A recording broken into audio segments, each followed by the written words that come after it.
একদিকে আপনারা দেখলেন হাসপাতালের সামনে কিভাবে জায়গা দখল করে দোকান, আর এবার দেখাবো সরকারি জমি আর সেখানে আবার অবৈধ নির্মাণ।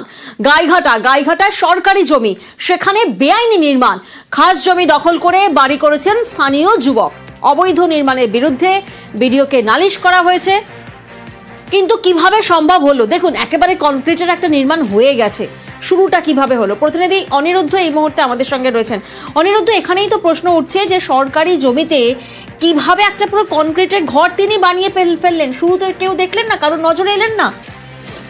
দেখো প্রিয়াঙ্কা, তোমাকে জানিয়ে রাখি যে উত্তর 24 পরগনার গাইঘাটা ব্লকের চাঁদপাড়া গ্রাম পঞ্চায়েতের প্রধান এই ঘটনা তার নজরে এসেছিল প্রায় 8 মাস আগে, এবং তিনি প্রাথমিকভাবে মৌখিকভাবে তিনি প্রশাসনকে জানিয়েছিল।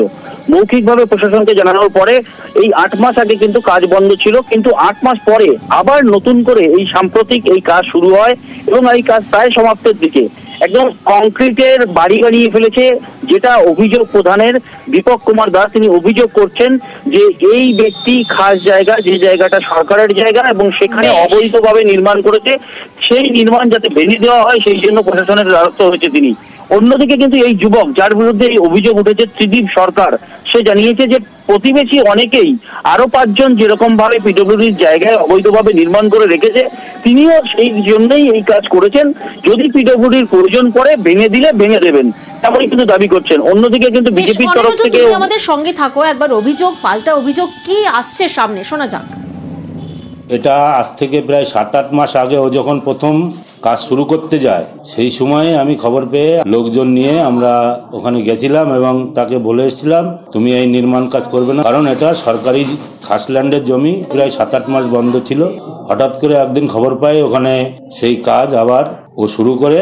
আমি ভার্বালি জানানো সত্ত্বেও এটা যখন বন্ধ হয়নি, আমি গত 22 তারিখে আমি লিখিত আকারে বিডিও সাহেব, বিএলআরও সাহেবকে জানিয়েছি। প্রধান সাহেব এসেছিলেন, বারণ করেছিলেন, পরে গেছি আমি, আর ওনার কাছে উনি কোনো পদোত্তর দেয়নি বলে আমি সভাপতি ম্যাডামের কাছে গেছিলাম, কারণ ওখানে আপনারা দেখেছেন একচালাভাবে সবারই করার আছে। আমিও সেই জন্য একটা বেকার মানুষ, একচালাভাবে একটা করেছি। যেদিন পিডব্লিউডির জায়গা ওইটা, যেদিন পিডব্লিউডি ভেঙে দেবে সবার, আমারটাও ভেঙে নিয়ে যাবে, আমার কোনো এতে আপত্তি নেই।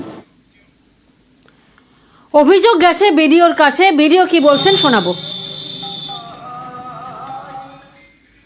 প্রধান সাহেবের চিঠিটা আমরা দেখে আমরা প্রয়োজনীয় ব্যবস্থা নেওয়ার উদ্যোগ নেব এবং উপযুক্ত কর্তৃপক্ষের কাছে তদন্ত রিপোর্ট আমরা পাঠিয়ে দেওয়ার ব্যবস্থা করব। নির্মাণটা উনি ইল্লিগাল বলেই উল্লেখ করেছেন।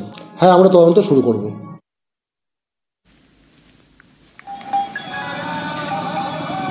আর এই ঘটনা সামনে আসার পরেই শুরু হয়েছে রাজনৈতিক চাপানোতর।